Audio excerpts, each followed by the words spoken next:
So hello students, तो कैसे हैं आप सभी। आज हम मुक्तिज्ञ नामक खंडकाव्य का जो है चित्रण देखेंगे। जो प्रमुख पात्र हैं यानी महात्मा गांधी का हम चित्रण देखेंगे। आपका 7वां प्रश्न दिया हुआ है, घ वाला है। मुक्तिज्ञ खंडकाव्य की प्रमुख विशेषताओं का उल्लेख कीजिए अथवा करके दिया हुआ है। मुक्तिज्ञ खंडकाव्य के किसी प्रमुख पात्र का चित्रांकन कीजिए। ठीक है स्टूडेंट्स, तो हम महात्मा गांधी का चित्रांकन देखेंगे। तो यहाँ पर लिखा हुआ है, आप देख सकते हैं। रुकिए स्टूडेंट्स, दिखा रहा हूँ। देखिए स्टूडेंट्स, यहाँ पर दिया हुआ है, देख लीजिए। दिया हुआ है प्रश्नोत्तर संख्या 7 डालेंगे। फिर खंडकाव्य, क्योंकि महात्मा गांधी का है तो महात्मा गांधी चित्रण। ठीक है स्टूडेंट, फिर हम लिखेंगे महात्मा गांधी मुक्तिज्ञ नामक खंडकाव्य के नायक नहीं पुरोधा हैं। छिड़काए होते हुए भी इनके अस्थियों में वज्र की दृढ़ता है।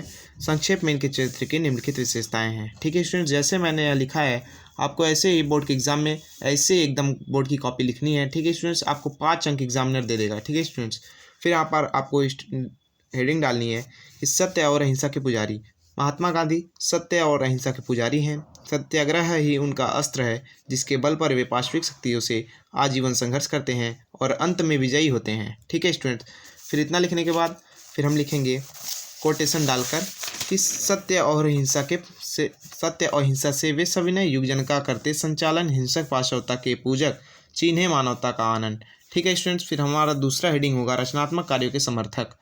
फिर लिखेंगे बापू का अहिंसात्मक विरोध रचनात्मक कार्यों का भी समर्थन करता है। जब वे अंग्रेजों के दमन चक्र के परिणाम स्वरूप कारागार में बंद कर दिए जाते हैं तो वे देशवासियों को रचनात्मक कार्यों में लग जाने की राय देते हैं।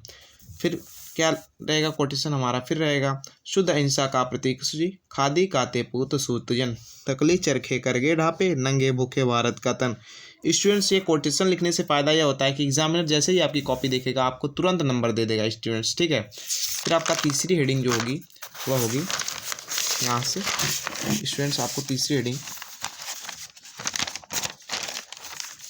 यहाँ पर होगी। तीसरी हेडिंग जो होगी आपकी हरिजनों और दलितों के प्रति सहानुभूति। फिर आप लिखेंगे महात्मा गांधी हरिजनों और दलितों के प्रति सहानुभूति रखते हैं। वे बराबर अछूतोद्धार के लिए प्रयत्नशील हैं। नशाबंदी, अछूतोद्धार उनके रचनात्मक कार्यों का ही एक अंग है। वे भारतीय नारियों को विदेशी वस्त्रों के बहिष्कार के लिए पिकेटिंग करने का सुझाव देते हुए कहते हैं, धरना दे नारियों कर सब, मदिरा अस्पृश्यता निवारण, त्याग विदेशी वस्त्र कातबिन, हो संपन्न दरिद्र नारायण। ठीक है स्टूडेंट्स, तो इतना लिखने के बाद आपका जो है 5 अंक स्टूडेंट्स जो पक्का हो जाएगा। और ऐसे ही आपको ये जो कोटेशन रहता है, कोटेशन देखने के बाद तो स्टूडेंट्स वह जो एग्जामिनर होगा वो एकदम आपको 5 अंक पक्का ही दे देगा। ठीक है स्टूडेंट्स, आपको ऐसे ही लिखना है 3 हेडिंग डाल के 80 शब्दों में। आपको ऐसे ही बोर्ड की परीक्षा में लिख कर आना है कॉपी। ठीक है स्टूडेंट्स।